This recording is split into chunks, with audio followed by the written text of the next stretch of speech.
tiene su tiempo y todo lo que se quiere debajo del cielo tiene su hora, tiempo de nacer y tiempo de morir, tiempo de plantar y tiempo de arrancar lo plantado, tiempo de matar y tiempo de curar, tiempo de destruir y tiempo de edificar, tiempo de llorar y tiempo de reír, tiempo de endechar y tiempo de bailar, tiempo de esparcir piedras y tiempo de juntar piedras, tiempo de abrazar y tiempo de abstenerse de abrazar. Hay tiempo de buscar y tiempo de perder, hay tiempo de guardar y tiempo de desechar, tiempo de romper y tiempo de coser, tiempo de callar y tiempo de hablar, tiempo de amar y tiempo de aborrecer, tiempo de guerra y tiempo de paz. ¿Qué provecho tiene el que trabaja de todo aquello en que se afana?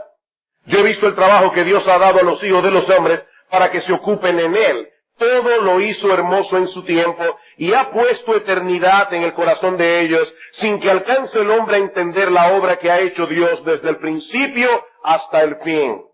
Yo he conocido que no hay para ellos cosa mejor que alegrarse y hacer bien en su vida, y también que es don de Dios que todo hombre coma y beba y goce el bien de toda su labor. He entendido que todo lo que Dios hace será perpetuo, sobre aquello no se añadirá ni de ello se disminuirá, y lo hace Dios para que delante de Él teman los hombres. Aquello que fue ya es, y lo que ha de ser fue ya, y Dios restaura lo que pasó.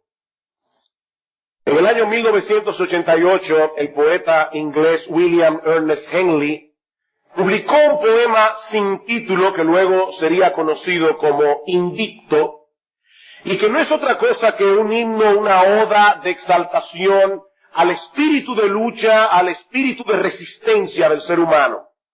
El expresidente sudafricano Nelson Mandela llevó consigo una copia de este poema durante los más de 27 años que duró su encarcelamiento, la mayoría de ellos en la prisión de Robben Island, como vimos recientemente en una película que se tituló precisamente de esta manera, Invicto.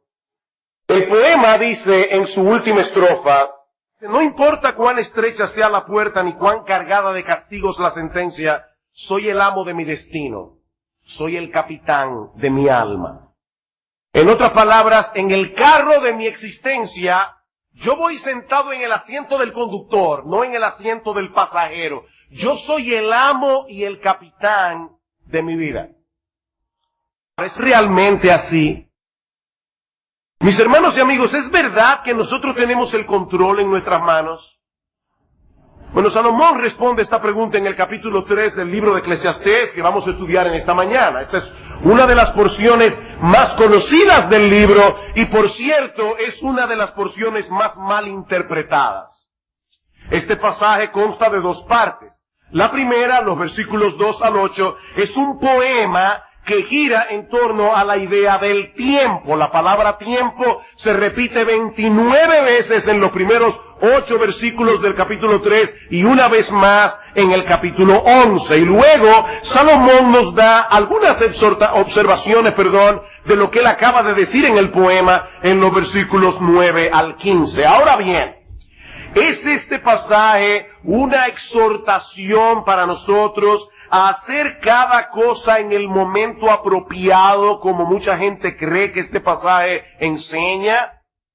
Cada cosa debe ser hecha en su tiempo, en el momento oportuno. Me decía alguien que en el colegio cristiano Logos, este es un versículo que se usa mucho para decir a los niños: niños, hay tiempo para hablar y hay tiempo para callar. Cada cosa tiene su tiempo y nosotros tenemos que tener la sabiduría necesaria para discernir cuándo es el momento para hacer una cosa, cuándo es el momento para hacer la otra. Bueno, ese es un consejo muy sabio, pero la pregunta ¿es de eso que Salomón está hablando aquí? Bueno, si observamos el pasaje con detenimiento, veremos que todas las acciones descritas en el poema, nacer, morir, plantar, cosechar, todas ellas describen acciones humanas, acciones del hombre. Sin embargo, también vemos en el pasaje que a final de cuentas no es el hombre sino Dios el que tiene en sus manos el control. Por ejemplo, en el versículo 10 dice que es Dios quien asigna a cada cual el trabajo en el que debe ocuparse a lo largo de su vida. En el versículo 11 dice que Dios lo hizo todo hermoso en su tiempo, y que por más que el hombre se afane, no podrá entender del todo qué es lo que él ha venido haciendo desde el principio. En el versículo 13 dice que el hecho de que un hombre pueda disfrutar del fruto de su labor, eso es un regalo de Dios, no simplemente el resultado de su propia diligencia o de su propia capacidad. En el versículo 14 dice que todo lo que Dios hace es perpetuo, y que Él obra de cierta manera para hacer que los hombres teman delante de Él. Y finalmente en el versículo 15 dice que Dios restaura lo que pasó, o como dice la versión de las Américas, Dios busca lo que ha pasado. De manera, mis hermanos, que este pasaje no es un llamado para que el hombre trate de entender, trate de discernir cuándo es el momento apropiado para hacer las cosas, sino más bien una poderosa declaración de la soberanía de Dios sobre todas las circunstancias de la vida del hombre. No, nosotros no somos el amo de nuestro destino. No, nosotros no somos, a final de cuentas, el capitán de nuestras almas. Hay un refrán que muchos conocemos: el hombre dispone, pero Dios, el hombre propone, pero Dios dispone. Uno más del campo dice: una cosa piensa el burro y otro el que lo apareja. No, Dios está en control. Y nosotros podemos resumir la enseñanza de este pasaje en dos encabezados que serán los puntos de mi mensaje en esta mañana. En primer lugar, Salomón nos enseña aquí que la soberanía de Dios lo abarca todo. La soberanía de Dios lo abarca todo, desde lo más grande hasta lo más pequeño, desde lo más trivial hasta lo más trascendental. Versículo 1, todo tiene su tiempo, y todo lo que se quiere debajo del cielo tiene su hora. Nuestro Dios no solo creó todos los seres y cosas, sino que también gobierna su creación, de tal manera que todas las cosas ocurren en el momento preciso, predeterminado por Él. Pablo dice en Efesios capítulo 1, versículo 11, que nuestro Dios hace todas las cosas, no algunas cosas, no el 50% de las cosas. Dios hace todas las cosas según el designio de su voluntad. Todas las circunstancias de nuestras vidas se encuentran bajo el control providencial de Dios. Es por eso que alguien definió el tiempo, y esta definición me encantó. Dice: el tiempo es un fragmento de la eternidad dado por Dios al hombre como una solemne mayordomía. ¿Qué es el tiempo? Es un fragmento de la eternidad que Dios le da al hombre para que el hombre lo administre. Se nos ha confiado, mis amados hermanos, un fragmento de la eternidad para que la administremos para la gloria de Dios. Pero Él sigue siendo soberano sobre toda su creación, como vemos en el poema que sigue a continuación. En los versículos 4 al 8 encontramos 14 pares de actividades opuestas entre sí, y juntas abarcan las diversas o multiformes experiencias de la vida del hombre sobre la tierra. Versículo 2, hay tiempo de nacer y hay tiempo de morir. Toda la vida humana está comprendida entre el nacimiento y la muerte, y tanto una cosa como la otra están en las manos de Dios. Mis hermanos, nadie puede escoger ni el tiempo ni las circunstancias de su nacimiento. A nadie le consultaron para saber en qué familia te hubiera gustado nacer, o en qué país, o en qué época. No, cada uno de esos detalles se encuentra bajo el control providencial de Dios. Dice David en el Salmo 139:13, porque tú formaste mis entrañas, tú me hiciste en el vientre de mi madre. Él escogió cuál era el vientre en el que él iba a nacer. Así que tu apellido, mi amado hermano, fue escogido por Dios. Tal vez tú querías ser Rothschild, pero eres, qué sé yo, Pérez o qué sé yo. Dios te hizo en el vientre de tu madre, y cada cosa que trajeron tus genes, cada información que trajeron tus genes fue la que Dios quiso darte. Mi embrión vieron tus ojos, dice en el versículo 16 del Salmo 139, y en tu libro estaban escritas todas aquellas cosas que fueron luego formadas sin faltar una de ellas. Nacimos cuando Él quiso que naciéramos. Y el día de nuestro funeral también fue decretado por Él. Hablando de la vida del hombre, dice en Job 14:5, y leo de la Biblia de las Américas, que nuestros días están determinados y el número de nuestros meses es conocido, y ha fijado nuestros límites para que nadie pueda sobrepasarlos. Dios le puso un límite a nuestra vida. Nacimos cuando Él quiso que naciéramos, y el día de nuestra muerte también está bajo su control providencial. ¿Y saben qué es lo más extraordinario de la providencia divina? Que Dios controla todas las cosas, Dios gobierna todas las cosas sin anular nuestra responsabilidad y sin dejar de tomar en cuenta nuestra iniciativa. Tú eres tú y haces lo que tú quieres, y Dios controla eso y hace que las cosas ocurran como Él quiere, haciendo que tú actúes como tú quieres. Versículo 2 otra vez.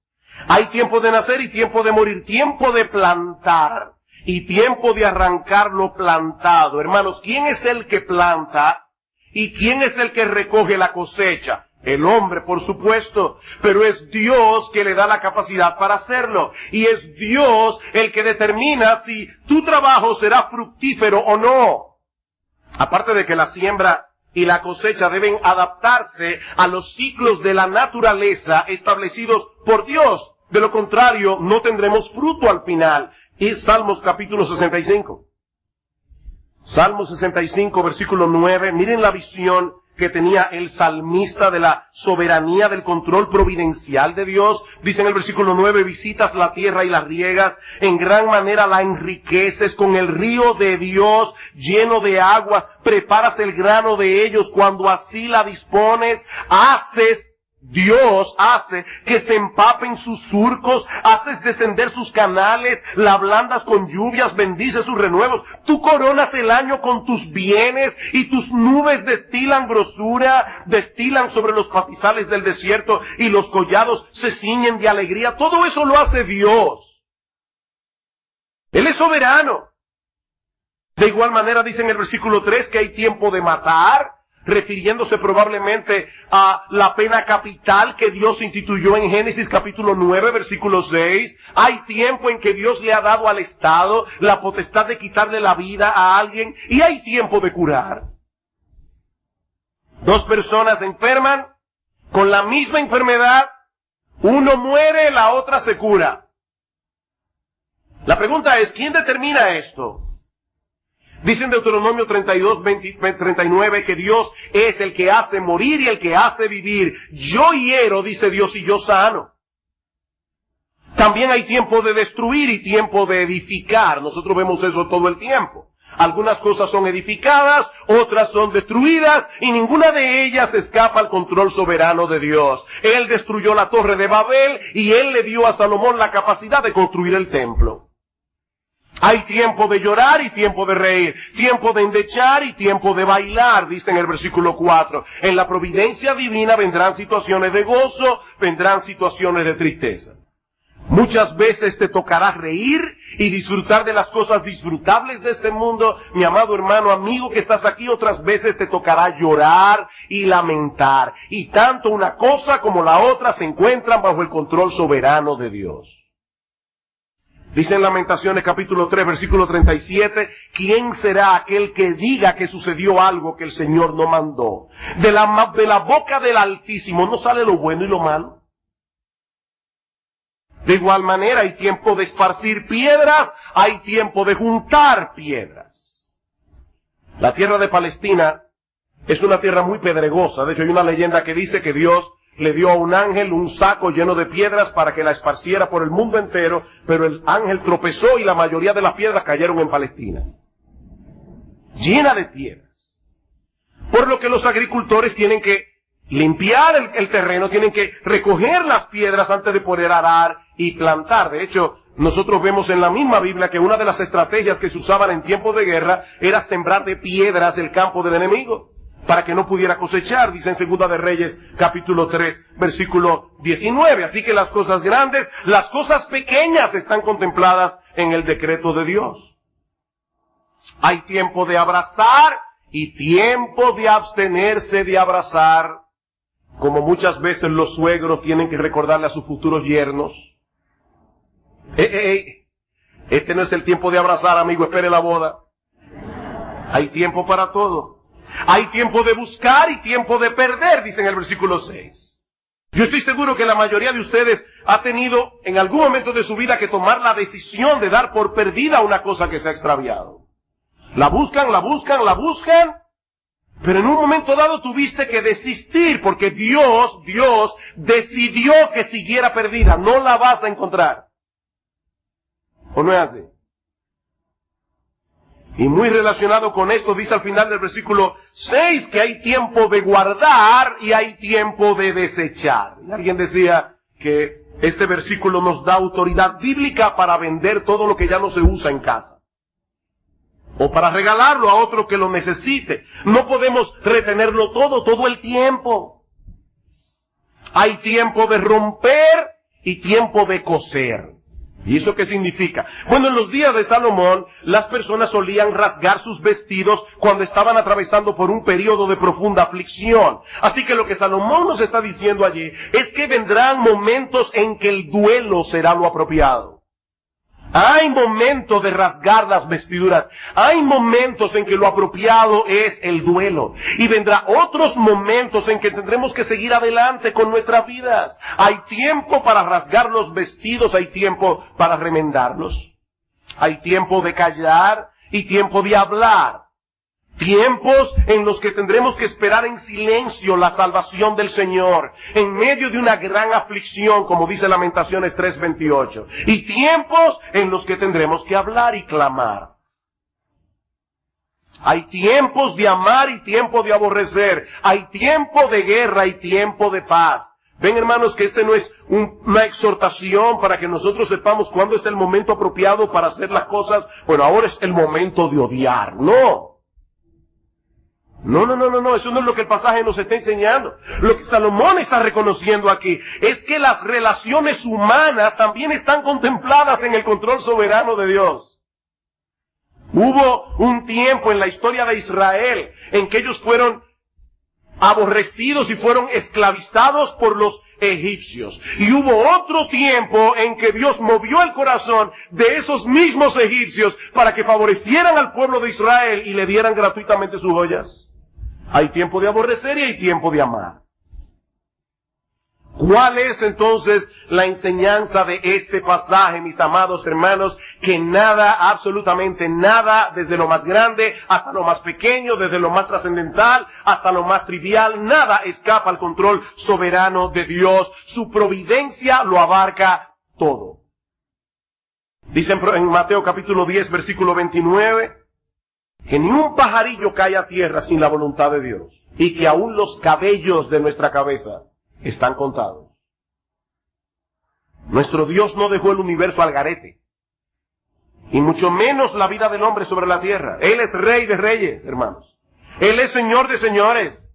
¿Y saben qué? Y gloria al Señor por eso. Él no tiene la menor intención de renunciar de su cargo.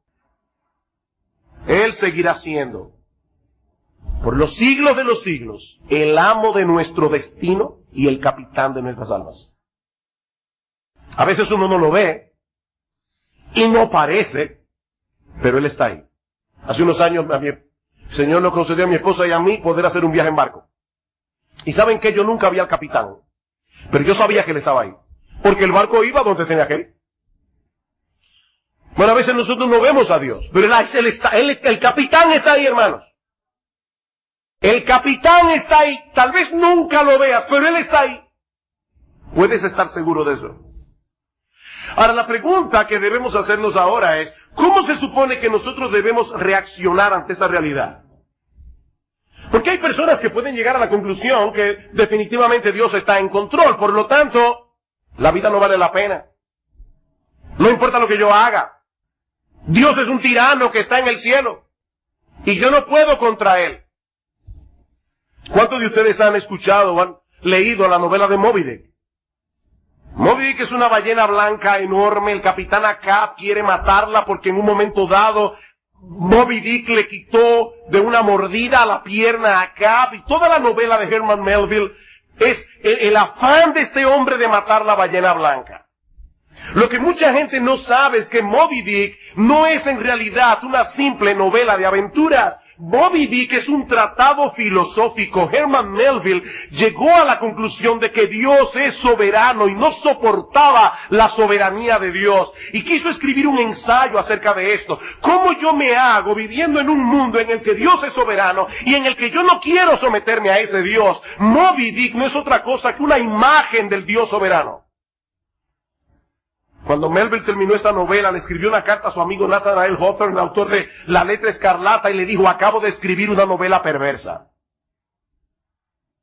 No es una simple novela de aventuras. Es el hombre que se enfrenta ante la realidad de que Dios es soberano. Yo no puedo con Dios.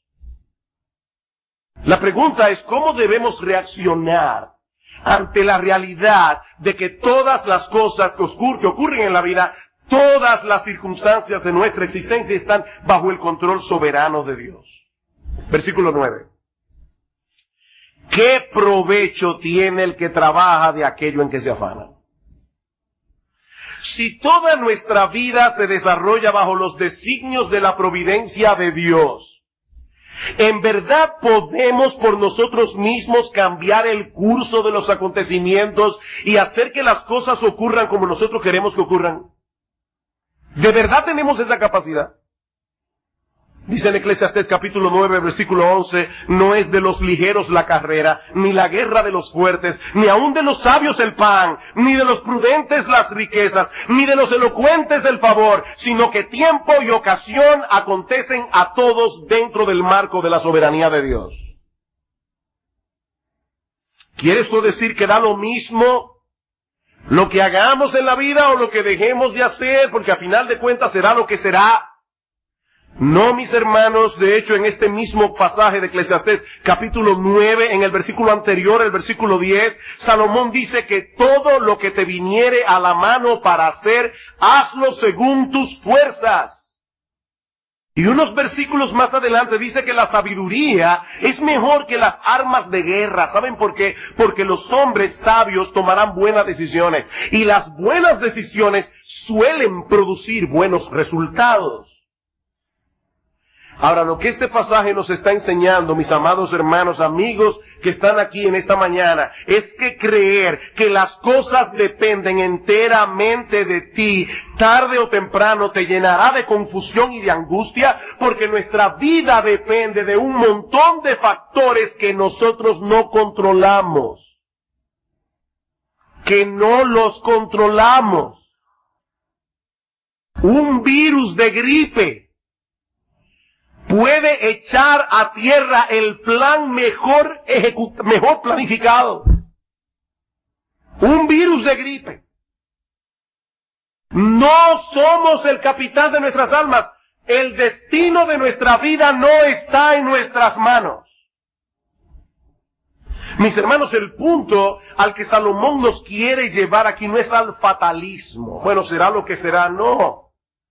Lo que Salomón quiere es que nosotros reconozcamos humildemente que nuestro Dios tiene un plan, que nosotros debemos someternos con mansedumbre al plan de Dios, en la misma medida en que nos ocupamos con responsabilidad, con diligencia de las cosas que Él ha puesto a nuestro cuidado. Capítulo 3, versículo 10. Yo he visto el trabajo que Dios ha dado a los hijos de los hombres para que se ocupen en él. Dios nos ha dado una tarea que hacer, hermanos. Esto es parte de su plan. Todos nosotros tenemos una labor y debemos hacerla con diligencia, pero sigue siendo su plan. Y ese plan es hermoso. Es perfecto, es apropiado, versículo 11, todo lo hizo hermoso en su tiempo y ha puesto eternidad en el corazón de ellos, sin que alcance el hombre a entender la obra que ha hecho Dios desde el principio hasta el fin. Mis hermanos, el plan de Dios es perfecto. Él todo lo hizo hermoso en su tiempo. El problema es que nosotros no podemos percibir claramente la belleza de ese plan, porque nuestra perspectiva de las cosas es sumamente limitada y sumamente fragmentada. Nosotros queremos entender la totalidad de lo que Dios está haciendo, pero no podemos. No podemos.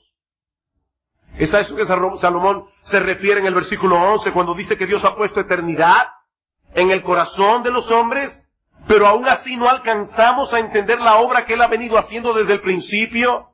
Como bien ha dicho alguien, nosotros nos parecemos a los miopes que avanzan a tientas a través de un lienzo, de un cuadro de vastas proporciones, en nuestro afán por llegar a captar hasta los más mínimos detalles de su diseño. Nosotros distinguimos lo suficiente como para poder reconocer en parte la cualidad de su textura, pero el diseño total del cuadro escapa a nuestra percepción. Nunca podemos distanciarnos lo necesario como para poder contemplar el cuadro como Dios lo ve. Él está viendo el todo, nosotros vemos una pequeña parte. Y ese es el gran problema del hombre sin Dios. Él desea comprender cuál es el sentido y propósito de todo lo que sucede a su alrededor, pero siempre termina en un callejón sin salida. Le faltan piezas para armar el rompecabezas. Estamos atrapados en el tiempo, pero tenemos eternidad en el corazón. Y esa es la razón por la que ninguna cosa de este mundo puede proveernos satisfacción permanente. Yo sé que esta frase se ha dicho mucho, pero porque se diga mucho no deja de ser verdad. Mi amigo, tú y yo tenemos en el corazón un hueco del tamaño de Dios. Tú puedes tratar de llenarlo con sabiduría, con títulos académicos, con placeres, con diversiones, con riquezas, con posesiones, fama, popularidad. Ese hueco es del tamaño de Dios. Nada lo va a llenar excepto Dios. A mí me encanta cómo lo dice C.S. Lewis en su libro Mero Cristianismo. Escuchen esto. Si encuentro en mí mismo un deseo que nada de este mundo puede satisfacer, la explicación más probable es que fui hecho para otro mundo. Sigue diciendo Lewis, si ninguno de mis placeres terrenales lo satisface, eso no demuestra que el universo sea un fraude. Probablemente los placeres terrenales nunca estuvieron destinados a satisfacer esos deseos, sino a excitarlos, a sugerir lo auténtico. Y en otro lugar, en otro libro, Lewis describe este anhelo, y esto sí que es precioso. Lewis describe este anhelo en el corazón del hombre como el olor de una flor que nunca hemos encontrado, el eco de una melodía que nunca hemos escuchado, las noticias de un país que no hemos visitado todavía. Mi amigo, Dios ha puesto eternidad en tu corazón. Eternidad. Te cuesta creer que algún día estarás en un ataúd. Te cuesta creer que esta vida sea todo lo que hay. ¿Sabes por qué? Porque esta vida no es todo lo que hay. Algún día entenderemos plenamente lo que no podemos entender ahora. Pero mientras tanto, Salomón nos da 3 consejos aquí. 3 consejos. En primer lugar, nosotros debemos hacer todo el bien que el Señor nos conceda hacer a lo largo de nuestra vida. Versículo 12, yo he conocido que no hay para ellos cosa mejor que alegrarse y hacer bien en su vida. O alegrarse en hacer bien. Mis hermanos queridos, todo evangélico sabe que la Biblia enseña que la salvación no es por obras, la salvación es únicamente por medio de la fe. Pero ¿saben qué? La Biblia también enseña claramente que nosotros fuimos salvados por Dios para buenas obras que Dios ha preparado de antemano para que anduviésemos en ellas. Y en Tito capítulo 2, versículo 14, dice que Cristo se dio a sí mismo para redimir de toda iniquidad un pueblo y purificarlo, un pueblo propio celoso de buenas obras. Descansar en la soberanía de Dios no debe llevarnos a la pasividad. Todo lo contrario. porque Dios lo hizo todo hermoso en su tiempo. Cada creyente debe gozarse en ser parte de ese plan, haciendo con diligencia la labor que le corresponde en el tiempo que Dios le ha provisto. Mi hermano, piensa en esto por un momento. Dios todo lo hizo hermoso en su tiempo. Él quiso que tú nacieras en esta época. Él te puso en la tierra en este momento para que tú hagas algo. Tú eres parte de su plan.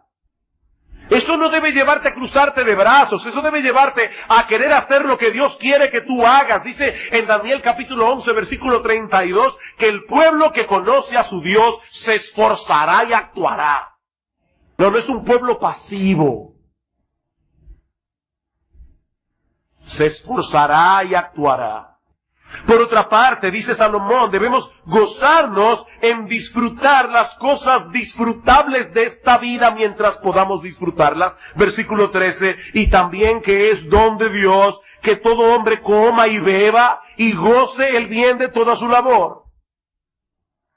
Eso ya lo vimos en el mensaje anterior. La capacidad de disfrutar las cosas legítimas que este mundo ofrece es un regalo de Dios. Es un regalo de Dios.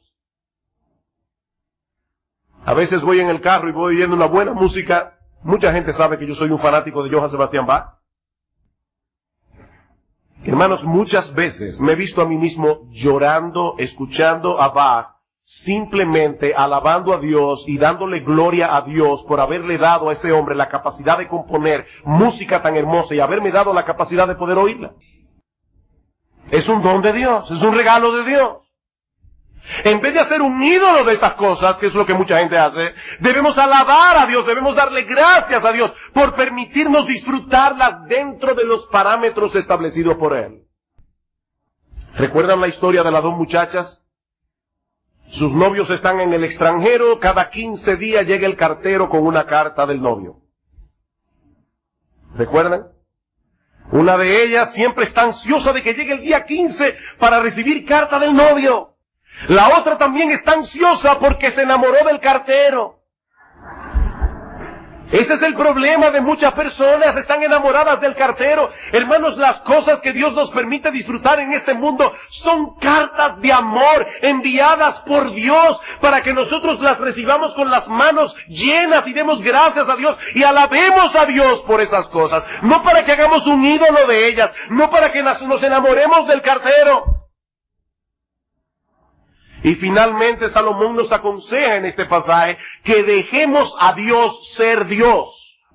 Deja a Dios ser Dios. ¿Cómo? Dice alguien, aceptando reverentemente su soberanía sobre el tiempo y la eternidad. Versículo 14, he entendido que todo lo que Dios hace será perpetuo. Sobre aquello no se añadirá ni de ello se disminuirá. Y lo hace Dios para que delante de Él teman los hombres. Aquello que fue ya es, y lo que ha de ser fue ya, y Dios restaura lo que pasó.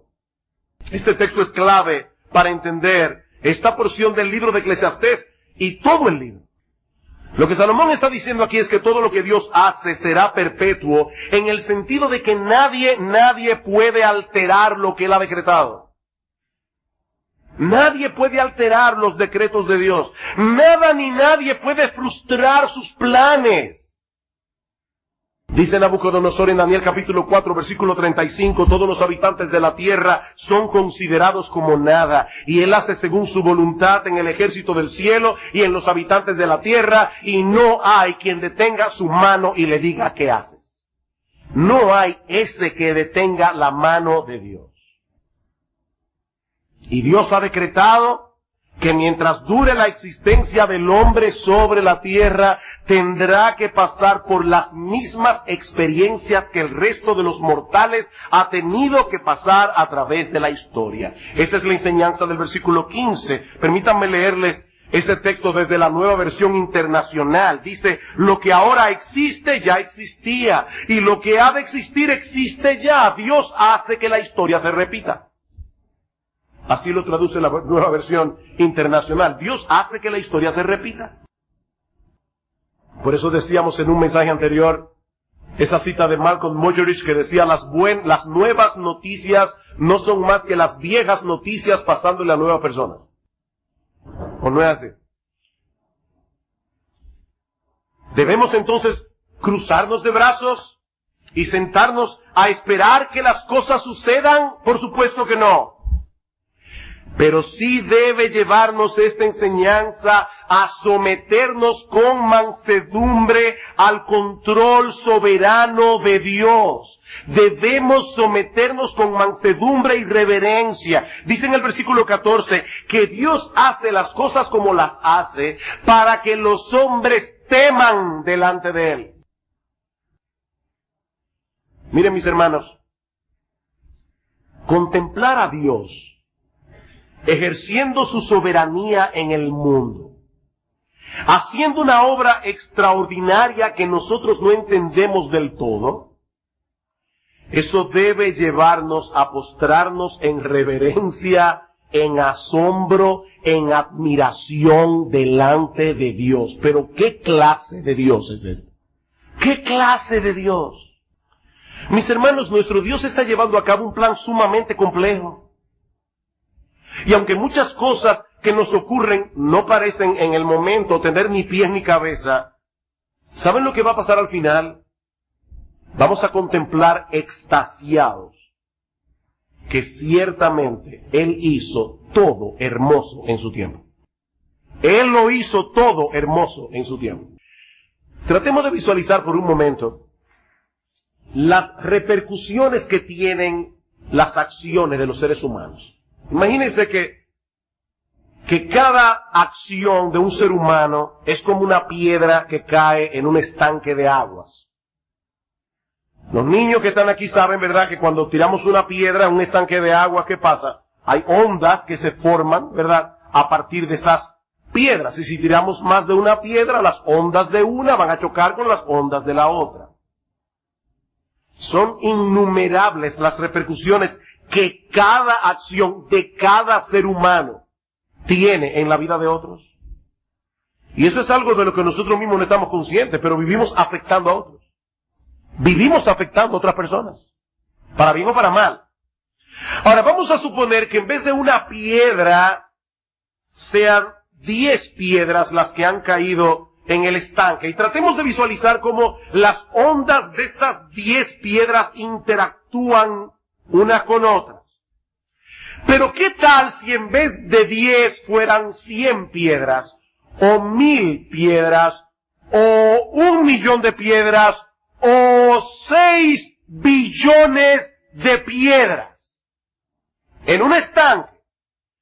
Eso nos da una idea aproximada de la enorme complejidad de la providencia divina que gobierna cada una de esas ondas, todo para su gloria y para el bien de su pueblo. ¿Te lo puedes imaginar? Y todo eso, repito, sin eliminar en absoluto la responsabilidad humana. Eso es lo más complejo de esto. El hombre no es un robot. Es un ser creado a la imagen de Dios, con intelecto, con voluntad, con autodeterminación, con emociones. Cuando el hombre toma una decisión, es su decisión, es lo que él deseaba hacer. Él es responsable de lo que hace. Sin embargo, Dios sigue siendo soberano y su plan será llevado a cumplimiento. Hermanos, cuando los hermanos de José vendieron a José, lo hicieron porque lo odiaban, lo hicieron por envidia. Ellos hicieron lo que quisieron. ¿Saben lo que hizo Dios? Dios dejó que los hermanos de José obraran conforme a la impiedad de su corazón. Dios dejó que la envidia de ellos siguiera su curso, porque la envidia de los hermanos de José iba a llevar a cabo el plan de Dios. Y finalmente José tiene que decir a sus hermanos: no me enviasteis vosotros aquí, Dios me envió acá para preservación de vida. ¿Qué clase de Dios es nuestro Dios, hermanos? Como dice Pablo en Romanos capítulo 11, versículo 34, ¿quién entendió la mente del Señor? Y por supuesto, la respuesta es nadie. ¿Quién entendió la mente del Señor? No, nadie entendió ni entenderá jamás la mente del Señor. No completamente. Sus juicios son insondables. Sus caminos son inescrutables, dice Pablo. O como dice el profeta Isaías, su entendimiento no hay quien lo alcance. Isaías 40:28. Su entendimiento no hay quien lo alcance. Hace un momento decíamos que el hombre es como un miope contemplando un pequeño pedazo de un enorme tapiz. Déjeme complicárselo un poquito más. No, nosotros no somos como un miope tratando de entender un cuadro enorme, un tapiz enorme. No, es peor que eso. Estamos viendo el tapiz por la parte de atrás, de este lado del cielo. Para nosotros es como una maraña de hilos. ¿Han visto un tapiz de esos tejidos? Uno lo contempla por atrás y lo que uno ve es una maraña de hilos que no sabemos ni de dónde viene ni para dónde va. Pero ¿saben qué, mis hermanos? ¿Saben que algún día nosotros veremos el tapiz por delante? Y nosotros percibiremos, como ahora no podemos percibirlo en este cuerpo mortal, la complejidad, la hermosura de su diseño, y nosotros alabaremos a Dios y le daremos gloria por cada hilo, le daremos gloria por cada color, por cada textura. Ahora, ¿saben qué, mis amados hermanos? No tenemos que esperar hasta llegar al cielo para comenzar a alabar a Dios y descansar en Él. El creyente anda por fe, no por vista. Y por medio de su palabra, ya nosotros conocemos lo suficiente de Dios como para decir junto con el salmista en el Salmo 46, Dios es nuestro amparo, nuestra fortaleza, nuestro pronto auxilio en las tribulaciones. Por tanto, no temeremos aunque la tierra sea removida, se traspasen los montes al corazón del mar, aunque bramen y se turben sus aguas a causa de su braveza. No temeremos. Dios está en control. No, nunca podremos entender plenamente los pensamientos y caminos de Dios, pero sí podemos confiar en Él, aunque la vida duela. Porque nuestro Dios es infinitamente sabio, nuestro Dios es infinitamente digno de confianza. ¿Quieres ver un ejemplo extraordinario de cómo Dios ejerce su control providencial sobre las circunstancias de esta vida para llevar a cabo sus decretos soberanos? Estudia la vida del Señor Jesucristo. Estudia la vida de Cristo. Pablo dice en Gálatas capítulo 4, versículo 4, cuando vino el cumplimiento del tiempo, Dios envió a su Hijo, nacido de mujer y nacido bajo la ley. El Señor Jesucristo nació en el momento preciso en que debía nacer, cuando ya todo estaba preparado para ese evento. Y luego esperó pacientemente 30 años, el momento preciso, para darse a conocer al pueblo de Israel. ¿Y cuáles fueron las primeras palabras que Cristo predicó en su ministerio público? Marcos 1:15, el tiempo se ha cumplido y el reino de Dios se ha acercado. Arrepentíos y creed en el Evangelio, el tiempo se ha cumplido. Cristo tenía un horario establecido por Dios. Es por eso que cuando los judíos quisieron echarle mano antes del momento trazado por Dios en su calendario, dice en Juan capítulo 7, versículo 30, que no pudieron hacerlo porque aún no había llegado su hora. No había llegado su hora. Cristo iba a dar su vida en la cruz del Calvario, pero en el tiempo de Dios, no en el tiempo nuestro.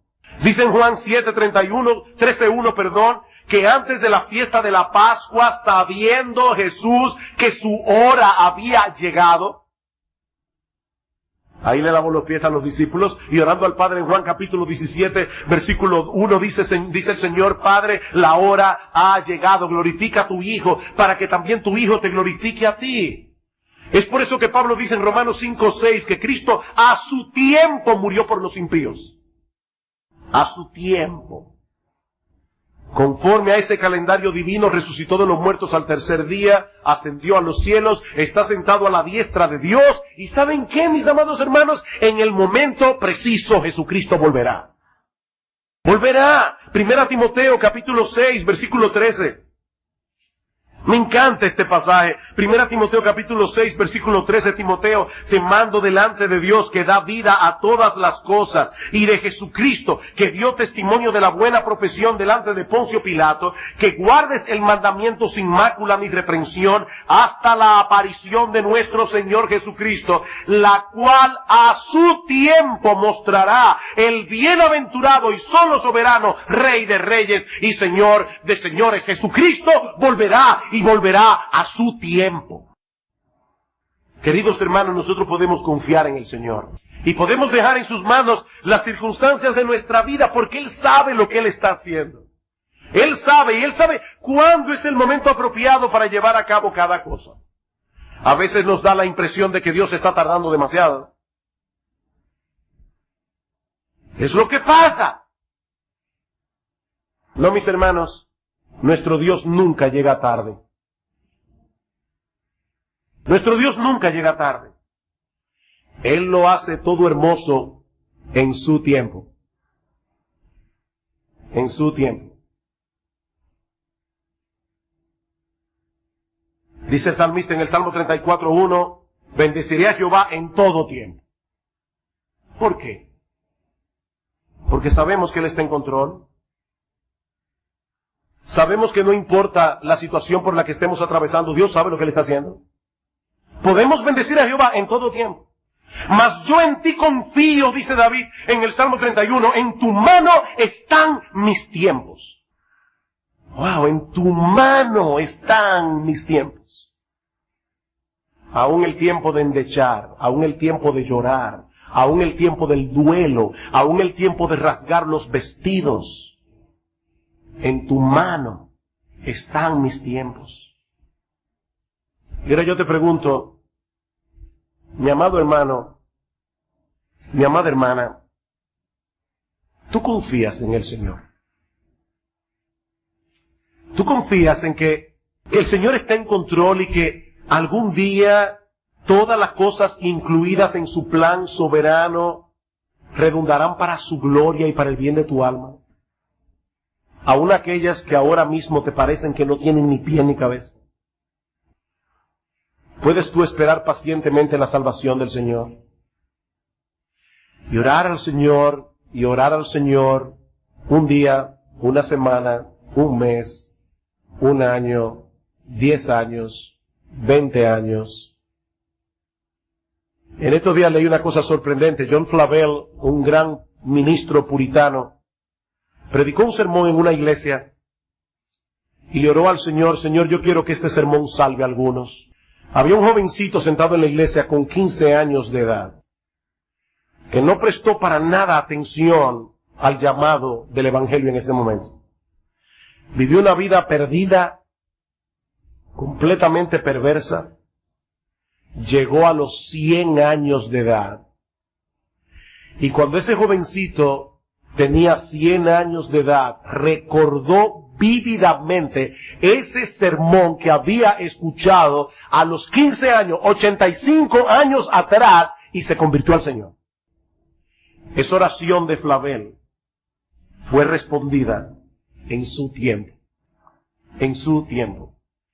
Y si hay alguno aquí que todavía no ha venido a Cristo en arrepentimiento y fe, mi amigo, este pasaje tiene algo que enseñarte a ti también. El Dios que tiene en sus manos el control de las cosas te trajo hoy a esta iglesia. Dios te trajo aquí. Y Dios te trajo para que escuches su palabra, porque Él hoy te está dando la oportunidad. Hoy el Dios que maneja el tiempo te está dando la oportunidad de venir a Cristo en arrepentimiento y fe. Dice en 2 Corintios capítulo 6, en tiempo aceptable te he oído y en día de salvación te he socorrido. He aquí ahora es el tiempo aceptable. He aquí ahora el día de la salvación. Este es el tiempo de Dios. Tú no tienes la menor idea de lo que va a pasar con tu vida mañana. Lo único que sabemos es que ahora estás escuchando su palabra, ahora estás en medio de su pueblo, ahora tienes tiempo de venir a Cristo en arrepentimiento y fe. Mi amigo, no desprecies la oportunidad que Dios está dando. Este es el tiempo aceptable. Este es el día de la salvación.